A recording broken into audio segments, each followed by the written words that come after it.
Assalamualaikum warahmatullahi wabarakatuh. Alhamdulillah, alhamdulillahirabbil alamin. Wal 'aqibatu lil muttaqin. Wala 'udwana illa 'alal zalimin. Wassalatu wassalamu ala asyrafil anbiya wa khatamil mursalin. Sayyidina wa nabiyyina wa maulana Muhammadin wa ala alihi wa sahbihi haqqa qadrihi wa miqdarihi al-'azim. Subhanaka la ilma lana illa ma 'allamtana innaka antal alimul hakim. Rabbi shrah li sadri wa yassir li amri wahlul 'uqdatam min lisani yafqahu qawli. Saddid lisani wahdi qalbi bihaqqi sayyidina Muhammadin sallallahu alaihi wasallam. Amma ba'd. Fa ya ayyuhal hadirun wal hadirat, segenap para DKM pengurus Masjid Masjid Indah, Bapak Ibu jamaah sholat subuh rahimakumullah. Alhamdulillah, kita semua pada pagi hari ini diberikan kesehatan, panjang umur, serta hidayah dan taufik mengiringi langkah kaki kita sehingga kita bisa melaksanakan salah satu kewajiban kita, yaitu sholat subuh berjamaah. Mudah-mudahan kita semua ibadahnya diterima oleh Allah Subhanahu wa ta'ala. Shalawat teriring salam tak lupa senantiasa kita curah limpahkan pada junjungan kita baginda Nabi besar Muhammad sallallahu alaihi wasallam beserta seluruh keluarganya, para sahabat dan pengikutnya hingga yaumil qiyamah. Mudah-mudahan kita semua tergolong dari umat Nabi yang mendapat syafaatnya kelak di yaumil qiyamah. Amin ya rabbal alamin.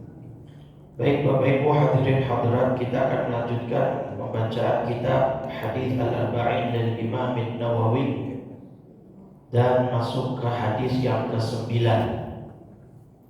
Bismillahirrahmanirrahim. Qala Syekhul Mu'allif rahimahullahu ta'ala wa adaman naf'a bihi wa bi barakati ulumihi wa bikum fid daraini amin. Radhiyallahu ta'ala anna wa ankum. Ila aqal wa an Abi Hurairah Abdurrahman bin Sakhr radhiyallahu ta'ala anhu qala sami'tu Rasulullah sallallahu alaihi wasallam yaqul ma nahaitukum anhu fajtanibuhu wa ma amartukum bihi faqtu minhu mastata'tum fa innama ahlakal ladzina min qablikum kathratu masailihim wa ikhtilafuhum ala anbiya'ihim. Rawahul Bukhari wa Muslim. Hadis ke-9 ini dalam kitab Al-Arba'in dari Imam Nawawi menjelaskan tentang perintah dan larangan. Hadis ini dari Abu Hurairah, Bapak Ibu. Abu Hurairah ini punya nama Abdurrahman, ya, namanya Abdurrahman itu yang dipercaya sebagian besar ulama, karena masalah namanya Abu Hurairah ini ulama sampai khilaf 35 pendapat masalah namanya Abu Hurairah ini siapa gitu. Itu pendapatnya sampai 35 berkembang. Tapi yang diyakini dan dianut oleh mayoritas ulama namanya adalah Abdurrahman. Kalau Abu Hurairah kan ini ya kunyah, gelar. karena beliau suka sekali dengan kucing. Ketika bawa kucing di sela lengan gamisnya, ketemu sama Nabi, apa itu? Hadahir, ini kucing ya Rasul. Idzan anta abahir, kalau begitu kamu berarti bapak kucing. Berarti bukan anaknya, berarti kucing ya. Maksudnya saking senangnya sama kucing begitu. Nah, nama aslinya Abdurrahman bin Sohar. Semoga Allah meridhoinya. Beliau meriwayatkan nomor satu paling banyak meriwayatkan hadis itu Abu Hurairah. 5.000 ya hadisnya, ruwiyalahu khamsatu alafin wa thalathum mi'ati hadithin wa arba'atun wa sab'una hadithan. Beliau meriwayatkan 5.374 hadis selama beliau hidup. Nah, dalam hadis Bukhari diungkap tuh alasannya kenapa beliau kok banyak sekali meriwayatkan hadis sampai berapa? 5.374. Jadi Abu Hurairah itu satu umur hidup meriwayatkan 5.374 hadis. Nah, dalam hadis sahih riwayat Bukhari diungkap tuh sama beliau kenapa beliau banyak meriwayatkan hadis di hadis nomor 118 dan hadis 119 di riwayat Bukhari. Nah, beliau katakan saya banyak meriwayatkan hadis satu karena beliau kan termasuk itu Pak, ashabus suffah. Apa ashabus suffah itu? Pernah dengar istilah ashabus suffah? Orang-orang yang apa istilahnya? Hopeless lah bisa dikatakan di antara kalangan sahabat, sehingga mereka tinggalnya di mana? Di Masjid Nabawi, di pelataran Masjid Nabawi gitu ya. Ya kayak perbot kalau kita begitu. Itu satu sufa kurang lebih 70 orang jumlahnya. Nah, Abu Hurairah termasuk.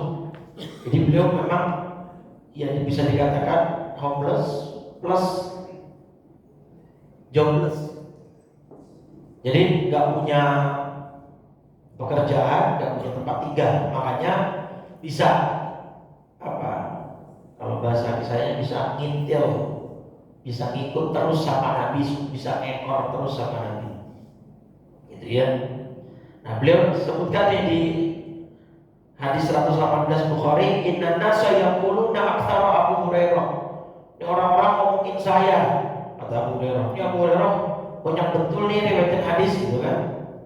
Apa sebabnya? Inna ikhwanana minal muhajirin kana yashghaluhum as-saffu bil aswaq. Karena kebanyakan orang-orang muhajirin sibuk berjualan di pasar.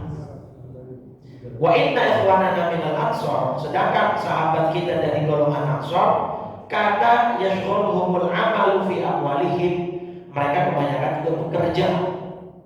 Jadi yang yalzam kepada Rasul, yang terus mulazamah, terus bisa mengikut terus Rasul kemanapun pergi, ya termasuk Abu Hurairah. Nah, di hadis 119-nya Bukhari unik Pak. Ini salah satu kehebatan Nabi kita Muhammad SAW. Di hadis 119 hadis Bukhari, Qultu ya Rasulullah, kata Abu Hurairah lagi, ini asma'u minka haditsan katsiran ansar. Saya kan banyak meriwayatkan hadis dari engkau. Jumlahnya tadi berapa? 5.374. Tapi dari sebuah hadis yang saya riwayatkan, banyak juga yang saya lupa. Terus apa kata Nabi? Ubsut rida'aka. Ini rida, sorban selendang. Kata Nabi, hamparkan selendangmu. Dihamparkan begini, gitu ya. Hamparkan selendangmu. Fabasattu. Kemudian aku hamparkan. Fagharafa biyadihi. Terus Nabi kayak melakukan gestur gerakan begini, Pak. Kayak menciduk dengan tangannya, tapi kosong, gak ada apa-apa. terus ditaruh ke atas lidahnya. Aja di atas selendangnya siapa tadi? Abu Hurairah. Terus kata Nabi, "Dommu, silakan dilepit lagi, dilepit, kemudian dipeluk, diambil. Nah, dilepit, diambil. Kemudian kata Abu Hurairah setelah itu, "Fama nasitu syai'an ba'dahu." Setelah tragedi itu, tidak satu pun hadis dari Nabi saya lupa. Sallallahu alaihi Nabi Muhammad. Itulah Nabi kita Muhammad SAW. Ini hadis Bukhari ya, nomor hadis 119 ya. Jadi sebelum ada gestur itu, Abu Hurairah mengeluhkan banyak. Jadi seakan-akan mengambil itu maksudnya apa, Pak? Hadis-hadis yang lupa dari Abu Hurairah dikumpulin di selendangnya Abu Hurairah, kemudian dilipat. Maksudnya apa? Supaya nggak keluar lagi, nggak lupa lagi. Ya kan pada Muhammad begitu Pak, banyak sekali, bahkan di tentang perang Khandaq di hadis 4102 Bukhari juga 4102 ini tentang perang Khandaq. Sedikit yang saya mau menampilkan sisi Nabi Muhammad SAW karena kaitannya tadi dengan Abu Hurairah gitu kan. Ini juga masih bulan Maulid, masih bulan Rabiul Awal. Di perang Khandaq itu Pak, lokasi perang Khandaq itu kan cukup jauh dari perkampungan. Yang paling dekat dengan perang Khandaq itu rumahnya Jabir, sahabat Jabir bin Abdullah. Ya, Jabir bin Abdullah. Ini paling dekat. Khandaq itu kan artinya itu ya, Arif. Itu yang ngasih ide siapa? Yang ngasih ide siapa? Salman Al-Farisi, orang Persia. Nah, perang Khandaq itu berlangsung lama, bahkan pada akhirnya dimenangkan oleh kaum muslimin dengan kiriman angin yang dingin sangat mencekam dan pasukan yang tidak dilihat, pasukan yang tidak bisa dilihat, berarti maksudnya pasukan apa? Malaikat. Itu di surat Al-Ahzab, nanti lihat Quran surat 33, surat Al-Ahzab ayat 9. Ya, itu Allah mengirimkan tuh angin dan malaikat. Nah, karena sebelum ada bantuan dari Allah itu sahabat dan Nabi Muhammad SAW itu lama di posisi lokasi perang Khandaq, bekal habis Pak. Itu tentang kemuliaan Nabi Muhammad ya. Bekal habis, Jabir gak tega ngelihat Nabi apa? Kelaparan. Ulanglah Jabir ini ke rumahnya, tanya sama istrinya, ada makanan apa mah buat Rasul? Ini ada ada anak kambing. Kata istrinya, Pak, kalau anak kambing jantan orang Arab paling cuma buat berapa orang? Ini sekitar 5 lah, maksimal banget 10, tapi normalnya 5. Karena satu kambing itu jatah 10. Karena ada sahabat kan waktu itu pengen bikin walimah nikah anaknya, tapi nggak punya uang, maka dia minta izin sama Nabi, ya Rasul, saya nggak bikin walimah ya. Jangan nggak bikin sama sekali. Auli walau bisa, buatlah walimah walaupun dengan 1 ekor kambing. Itu maksud Nabi, undanglah minimal 10 orang makan. Orang Arab makan ayam aja belah 2. 1 ekor ayam jatah orang Arab buat 2, belah 2. Kalau kita kan beli di pasar, potong berapa Bang? 12 itu udah lumayan, 8 lah ya, apa namanya, ya 10 lah gitu kan. Malah ada yang potong 16. Itu bukan dipotong, jatuhnya dimutilasi gitu. Nah itu ya. Nah kemudian ya udah Mak, masak. Saya bilangkan dulu ke Nabi nih. Jabir balik lagi kalau kasih perang Khandaq Pak. Bilangin bisik-bisik tuh Jabir, ya Rasul, ini istri saya masak nih, tapi tolong ya jangan undang banyak-banyak, karena cuma paling jatah ya maksimal 10 deh gitu. Udah. Tapi ada di hadis yang 4102 nya Bukhari, fasahan Nabi naik ke atas bukit teriak Pak, ya ahlal Khandaq, wahai seluruh prajurit Khandaq. Jumlahnya berapa? Prajurit wahum alifun, jumlahnya 1000. Nah, Jabir di bawah bukit bocet Pak. Nah orang yang dimasak cuma buat berapa orang? 5-10, yang diundang sama Nabi 1000. barmatakum wa la tukhbizunna ajinakum hatta aji'a. Jabir, kamu pulang duluan, bilang sama istrimu, pancinya yang dibuat masak jangan turunin dari kompor dan jangan dibuka dulu tutupnya sampai saya tiba. Begitu Nabi datang, diapain sama Nabi? Fabasata fihi wa baraka. Sama Nabi dibuka tutup pancinya, diludahi. Wa baraka, kemudian menjadi berkah. Nabi sendokin Bapak Ibu 1000 pasukan itu.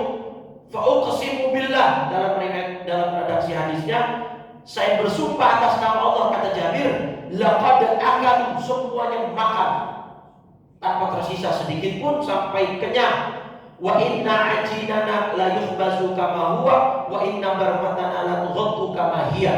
Dan begitu saya buka, setelah semua prajurit 1000 orang makan, saya buka, makanan yang dimasak istri saya belum berkurang sama sekali. Hadis Bukhari 4110. Shallu ala Nabi Muhammad. Jadi kalau besok Bapak Ibu bikin acara budgetnya kurang, panggil saya dulu tuh. Nanti kalau saya ludahin kan yang mau saya mau pulang semua. Itu ya. Ini dua di hadis Sahih Bukhari. Satu tentang Abu Hurairah tadi. Setelah Nabi melakukan gestur seperti menciduk ke atas selendangnya Abu Hurairah, mana situ ba'dahu syai'an. Saya nggak pernah lupa setelah itu, satu hadis pun nggak pernah lupa. Padahal 5.000 lebih Abu Hurairah memberikan hadis, setelah itu nggak pernah lupa. Yang kedua tentang ludahnya Nabi Muhammad SAW.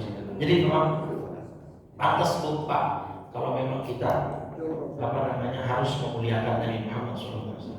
Bahkan hadis yang kita bahas nih, nah ini juga menunjukkan tentang kemuliaan Nabi. Perhatikan lagi bukunya, yang pegang bukunya. Jadi dari Abu Hurairah berkata, aku pernah mendengar Rasul SAW bersabda, mana haitukum anhu fajtanibu.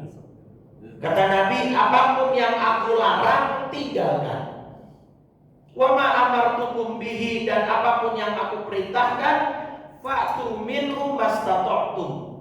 Kerjakan semampu kalian. Nah, berarti kan hadis ini Pak, ketika saya bahas hadis ini di beberapa majlis, ada beberapa jamaah yang cukup detail dan cukup kritis. Kan kalimat hadisnya begini Pak, apa yang aku larang tinggalkan, apa yang aku perintah kerjakan semampunya. Ada jamaah yang terus tanya langsung angkat tangan, Ustaz, berarti Nabi itu membuat syariat. Jadi kalau dalam bahasa usul fikih, al-musyarri', pembuat syariat itu siapa? Allah apa Nabi? Pembuat hukum. Nah, kan yang jelas, yang jelas kita sepakati kan yang membuat hukum siapa? Allah.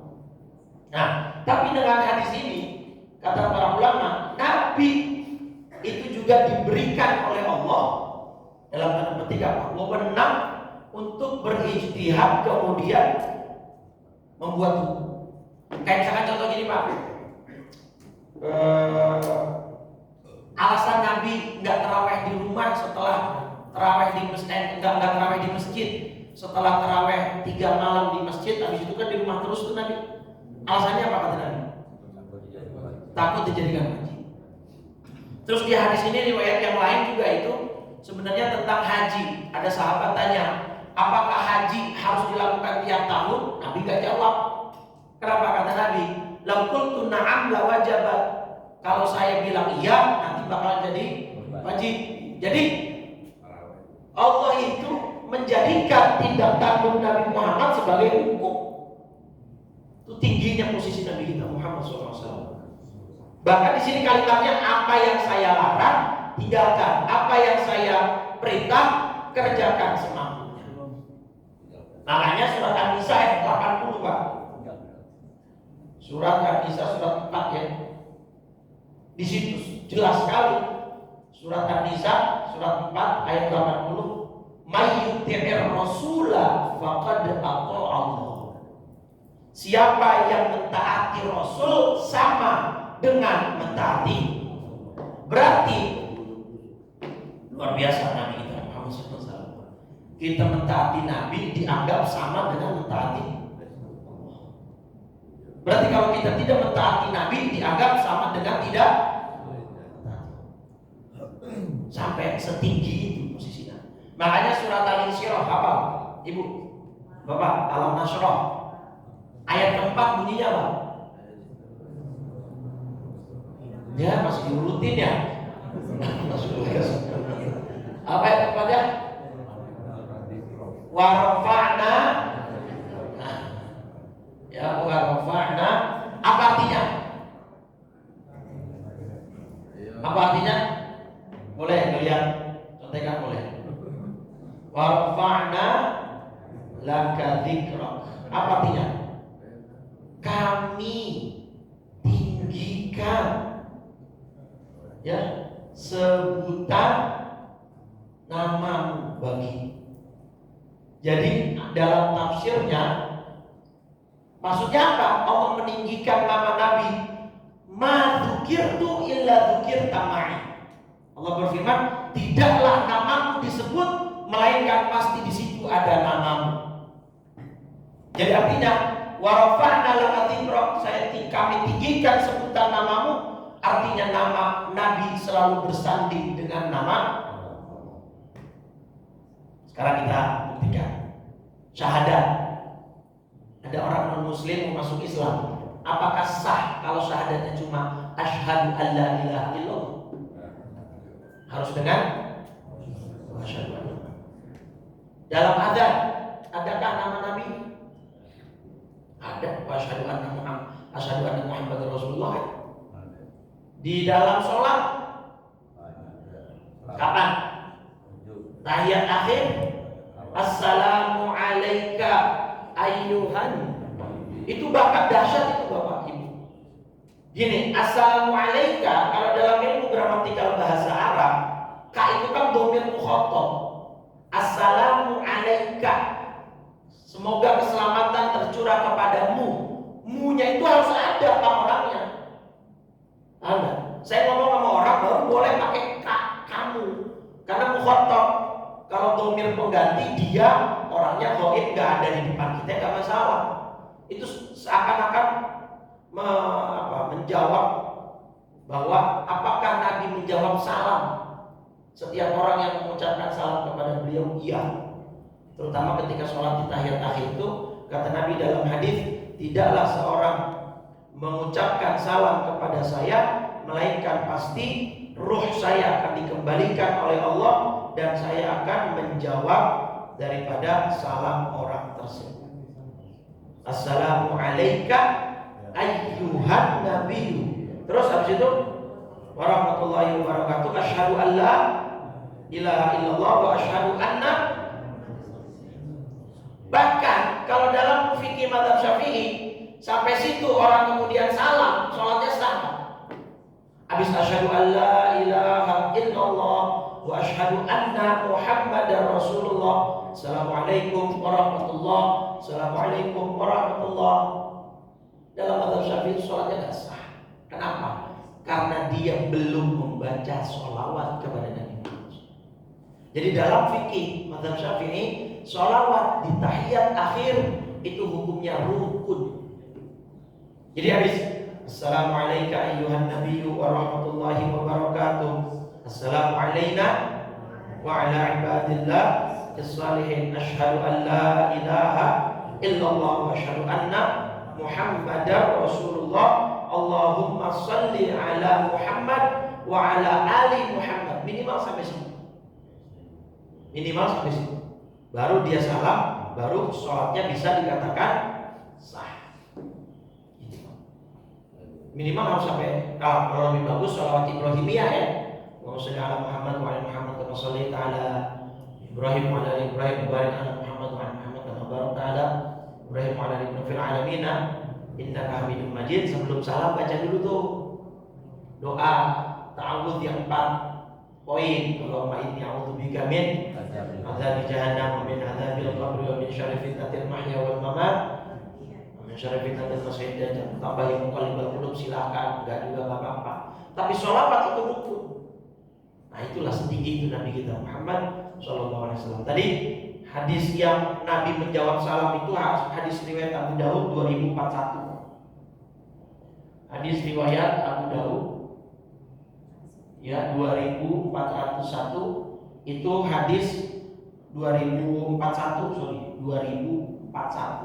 bukan 2401 2041. Kata Nabi begini, "Ma min ahadin yusallimu alayya," tidaklah salah seorang mengucap salam kepada saya illa kecuali raddallahu alayya ruhi, Allah kembalikan kepadaku ruhku hatta arudda alaihi salam, sampai kemudian aku menjawab salam orang tersebut.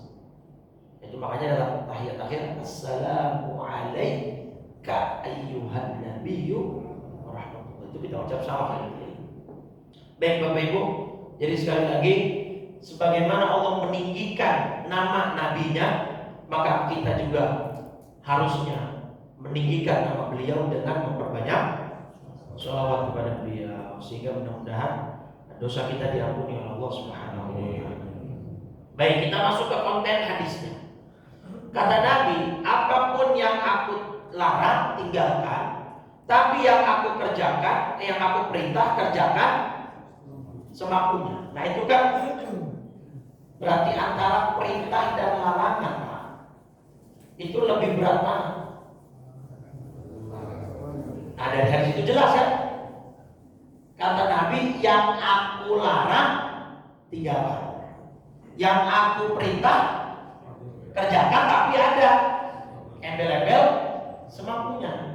Berarti takwa itu kan dua unsur itu ya, imtithalul awamir ijtinabun nawahi, melaksanakan perintah dan meninggalkan larangan. Nah, kalau perintah begini Pak,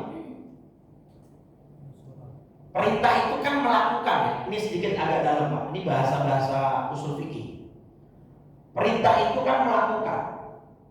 Kalau larangan tidak melakukan atau meninggalkan bahasanya. Sekarang ini ada orang melakukan perintah cuma sedikit, misalnya sholat duha cuma 2 rakaat, maka dia bisa nggak dikatakan orang yang melakukan sholat duha? Ya, walaupun cuma 2. Tapi ketika ada orang di dalam dihadapkan oleh larangan, dia tidak bisa dikatakan meninggalkan larangan kecuali dengan meninggalkan semuanya.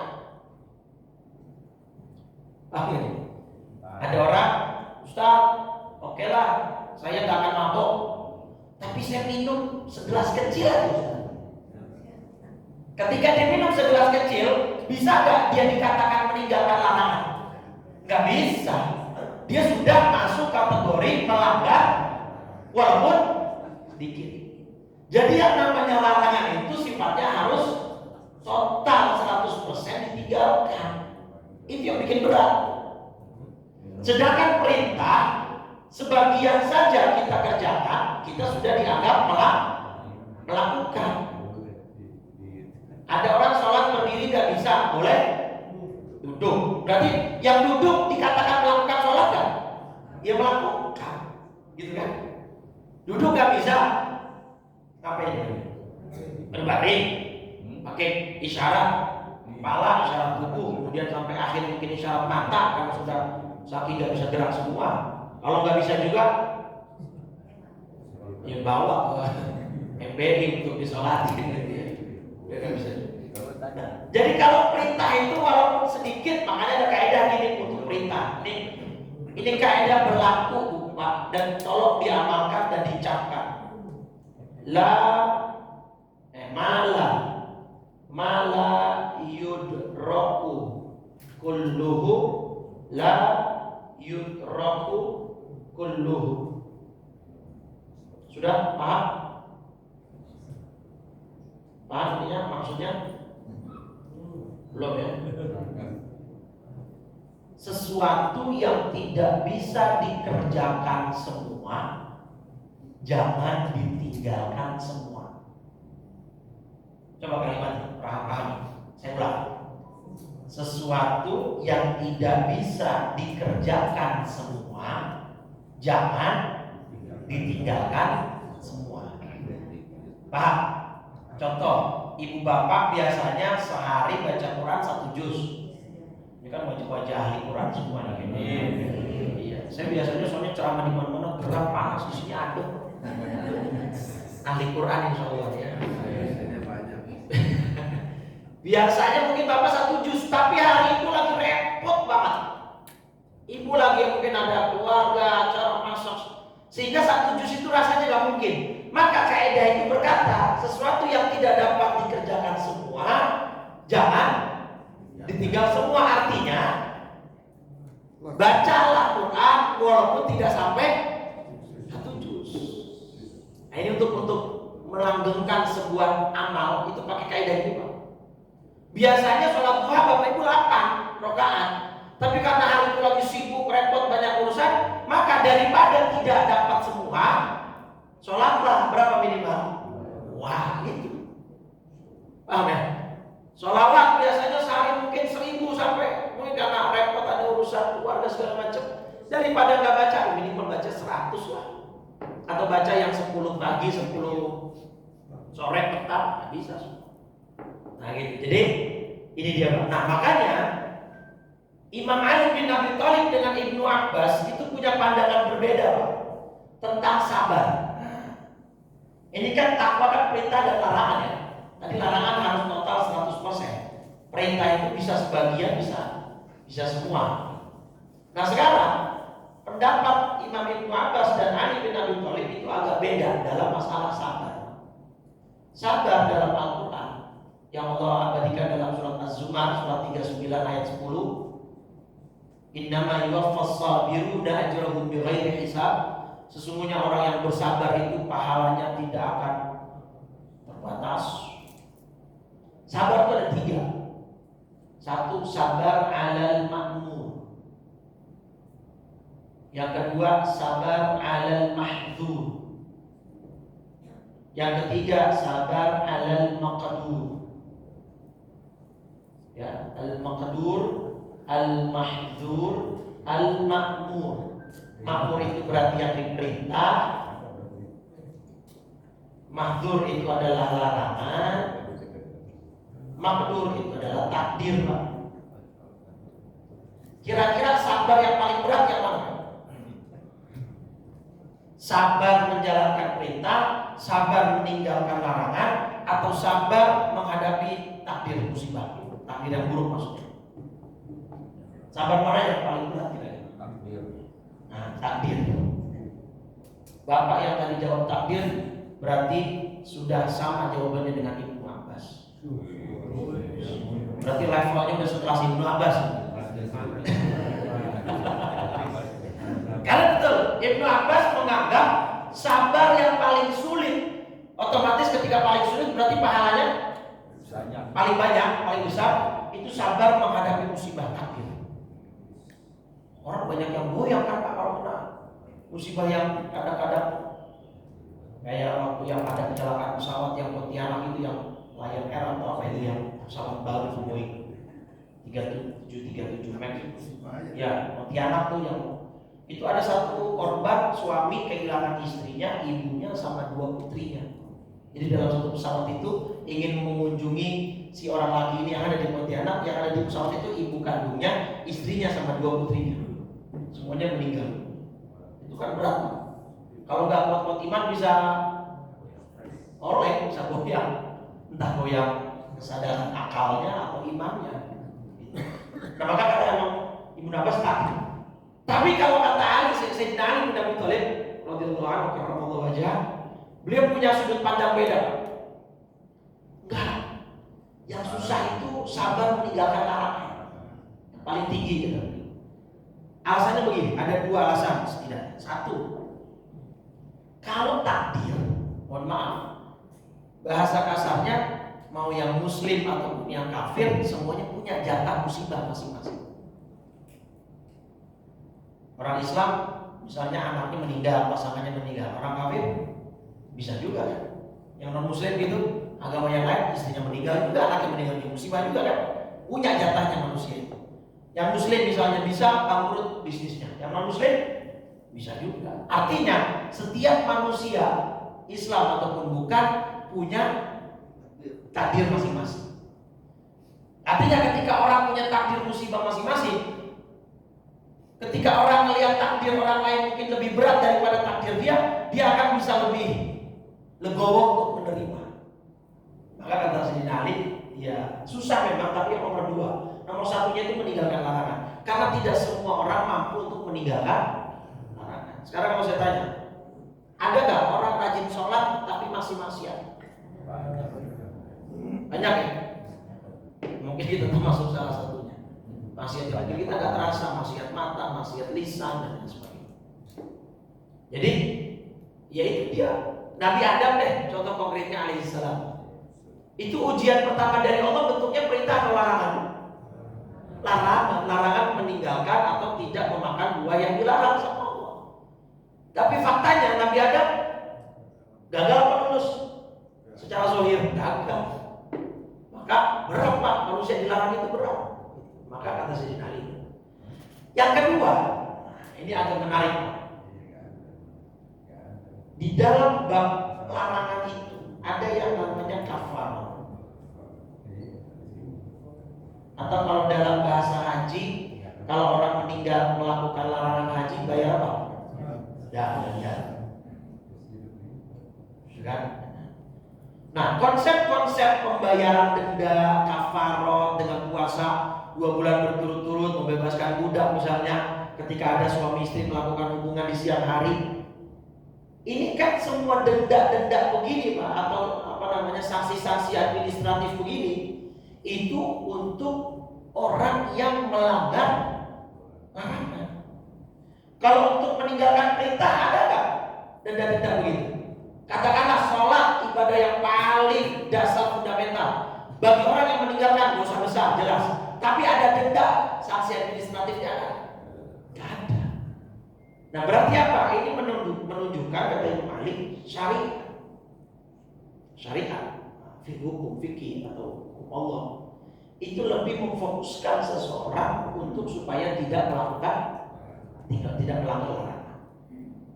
Makanya kan ada hadis juga di Muslim, seorang sahabat anak muda tanya, ya Rasul, kalau saya cuma ngerjain yang wajib-wajib aja nih, walam azid ala dzalika syai'a, saya nggak tambah lagi dengan yang sunnah, tapi dengan syarat saya tinggalkan yang dosa, saya minimalisir angka maksiat, adkhulul jannah, saya bisa masuk surga. Maka Nabi jawab apa? Nah, ya. Itu. Jadi kalau Bapak udah Ustaz, kalau gitu saya nggak mau nambah yang sunnah lah, ya monggo. Tapi dengan syarat dosanya harus sedikit. Nah, coba angkat tangan yang dosanya sedikit di sini. Ada yang dosanya sedikit di sini? Kita merasa semua dosa kita masih apa? Masih banyak. Maka kita perlu merasa untuk kita menambah dengan apa? Dengan ibadah yang sunnah. Nah, gitu Pak. Jadi apa namanya? Itulah kelebihan Nabi kita Muhammad SAW. Kata Nabi, apapun yang saya perintah, datangkan atau kerjakan semampunya, apa yang saya larang tinggalkan. Itu juga sama dengan surat Al-Hasyr nanti tuh Bapak Ibu. Surat Al-Hasyr ayat 9 ya, surat Al-Hasyr ayat 7. Surat Al-Hasyr surat 59 ayat 7. Nah, terakhir di potongan terakhir hadis yang sedang kita bahas, fa inna ma ahlakal ladzina min qablikum, karena apa hal yang membuat umat sebelum kalian itu binasa, kebanyakan tanya dan kebanyakan debat sama nabi mereka. Artinya gini, Nabi itu memutuslah pertanyaan-pertanyaan yang gak penting, pokoknya yang saya perintah kerjain, tapi semampunya. Yang saya larang tinggalin semuanya. Udah, selebihnya jangan banyak tanya. Gitu. Kenapa? Karena kebanyakan umat terdahulu binasa gara-gara kebanyakan, terutama dalam kisahnya siapa? Bani Israel ketika disuruh nyembelih sapi, surat Al-Baqarah itu. Nah, tadi lihat itu kisahnya, di flashback lagi. Surat Al-Baqarah surat 2 ya kan? mulai dari ayat 67 sampai 73. Itu tahu nggak Pak? Kasus kenapa sampai kemudian disuruh nyembelih sapi? Ada yang tahu? Ada yang meninggal, ada yang mati dalam kasus pembunuhan. Bani Israel susah untuk mengungkap siapa pelakunya. Minta ke Nabi Musa. Musa, tolong dong bilangin ke Tuhanmu, ini tolong kasih kita petunjuk untuk mengungkap siapa pelakunya. Nah, Nabi Musa dapat wahyu dari Allah, antadbahu baqarah. Ya udah, kata Allah, perintahnya ikutin dulu nih, apa? Potong sapi. Sebenarnya ketika mereka itu sampai situ langsung motong sapi, apapun sapinya selesai. Cuman Bani Israel ini kebanyakan tanya. Sapinya jantan apa betina, warnanya apa, pernah dipakai kerja atau enggak. Akhirnya sampai mengerucut pada satu sapi yang sangat jarang, bahkan hampir enggak ada, yang warnanya kuning menyenangkan, kemudian yang enggak pernah dipakai kerja, yang enggak tua, yang enggak muda, yang sedang, pokoknya susah Pak. Nah, kemudian sapi itu, sedikit saya mau singgung masalah sapi ini dalam kitab Fawaidul Mukhtar. Kisah flashbacknya, sapi ini ternyata punya anak yatim. Punya anak yatim yang bapaknya sudah meninggal, tinggal ibunya. Nah, ketika sapi ini belum dewasa, belum besar, anaknya juga masih muda, nah sama ibunya, nah sapinya jual aja deh di pasar, buat kamu modal bisnis, kamu kan udah beranjak muda nih, dewasa. Udah mah, jualnya berapa? Ya katakan let's say misalnya berapa sapi sih pasaran kita? Kalau di luar Idul Adha berapa? 7 juta? Apa 10? Taruhlah 10 juta misalnya. Nah, jual ya sapi ini ke pasar 10 juta. Nah, ibunya pesan gini Pak, jangan dijual lebih atau kurang. Kalau ada yang menawar lebih atau kurang, konsultasi dulu dengan mama, dengan ibu. Pergilah si anak ini ke pasar Pak. Nah, lumayan jauh. Sebelum sampai pasar di tengah-tengah ada orang Pak, menawar sapi ini dengan harga 13 juta. Nah, Mas, ini kamu mau kemana? Mau ke pasar? Mau ngapain jual sapi? Berapa dijual? 10 juta kata ibu saya. Ini gini aja, saya jual 13. Tapi Mas jangan bilang sama ibu Mas. Pulang kasih ibu 10 juta, ntar 3 jutanya masuk kantong Mas. Ah nggak bisa, saya nggak mau begitu. Saya kata ibu saya begini, ntar tunggu sini dulu, saya pulang dulu, balik lagi ke rumah. Sampai 3 kali Pak, penawarannya naik terus nih, 13, 16, 19, naik terus. Sampai terakhir kata ibunya gini, nah coba kamu tanya ke orang yang tadi nawar sapi, kalau ntar ketemu lagi, ini sebenarnya sapi boleh dijual apa enggak? Emang kenapa Pak? Itu kayaknya bukan orang itu. Kenapa? Malaikat itu kayaknya. Coba nanti kamu tanya. Betul Pak. Begitu di tengah jalan ketemu lagi, Pak, ini kata mama saya sebenarnya boleh dijual nggak sih sapi? Bapak bukan orang ya? Itu yang mama percaya. Iya, kok kamu tahu dari mana? Ini luar biasa, ibunya juga ibu soleha. Iya, perintah dari Allah, jangan kau jual sapimu. Nanti akan datang satu masa, sapimu akan dibeli oleh sekelompok manusia dengan harga yang sangat amat tinggi. Nah, itulah sapi yang kemudian dibeli oleh Bani Israel. Jadi kisah di balik sapi itu ternyata ada kisah kebaktian dan ketaatan seorang anak kepada ibunya. Nah, kan akhirnya di ayat 73-nya sapi itu terus diapain Pak? Dipotong, terus tulangnya kata Allah surah apa? Faqul nadribuhu bi ba'dihha kadzalika yuhyillahu al-mauta. Bani Israel potong sapinya, setelah susah payah tuh Bani Israel nyari, ketemu akhirnya sapi si anak yatim itu. Dibeleh, disembelih, ambil tulangnya, pukulkan tulang itu ke mayatnya. Kadzalika yuhyillahu al-mauta. Kemudian Allah bangunkan, Allah bangkitkan mayat itu dan menceritakan siapa pembunuh dan pelaku. Selesai perkara ini. Nah, hadis itu tadi kata Nabi, nah jangan sampai kalian kayak begitu. Kalau kebanyakan tanya, ntar malah kalian sendiri yang repot gitu. Udah pokoknya apa yang saya perintah kerjain semampunya, apa yang saya larang tinggalin semua. Nah gitu Bapak Ibu ya. Baik, mudah-mudahan kita bisa menjalankan semua yang diperintah Nabi, meninggalkan semua yang dilarang oleh Nabi Muhammad SAW. Amin ya rabbal alamin. Terutama ini masih bulan Rabiul Awal, memang sudah di akhir-akhir, tapi mari kita terus hidupkan sunnah beliau, perbanyak sholawat kepada beliau, insya Allah selamat dunia dan akhirat. Amin ya rabbal alamin. Baik, saya kira itu yang bisa saya sampaikan. Kita tutup kajian kita pada pagi hari yang berkah ini dengan mengucap 3 kali kalimat tauhid dan doa kafaratul majlis. Mudah-mudahan dengan berkat majlis ilmu ini dosa kita diampuni, yang sedang ada sakit disembuhkan oleh Allah Subhanahu wa taala penyakitnya, yang sedang ada hajat dan keperluan dimudahkan oleh Allah hajatnya dan dikabulkan doa-doanya, sehingga kemudian anak-anak kita juga menjadi anak-anak yang soleh dan solehah, berbakti kepada kedua orang tuanya, bisa terus menegakkan ajaran agamanya dan menjadi manusia yang bermanfaat dunia dan akhirat.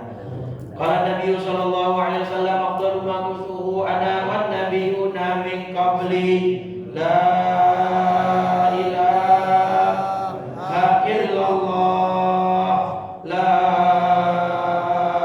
ilaha illallah la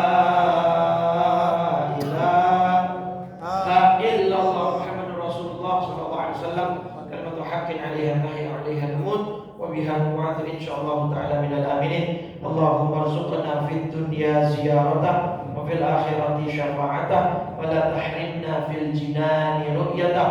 Allahumma inna nas'aluka al-huda wa tuqa wal 'afafa wal ghina. Rabbana atina fid dunya hasanah wa fil akhirati hasanah wa qina adzaban nar. Sallallahu ala sayyidina Muhammadin wa ala alihi wa sahbihi wa sallam walhamdulillahi rabbil alamin. Subhanakallahumma wa bihamdika asyhadu an la ilaha illa anta astaghfiruka wa atubu ilaika. Wassalamu alaikum warahmatullahi wabarakatuh.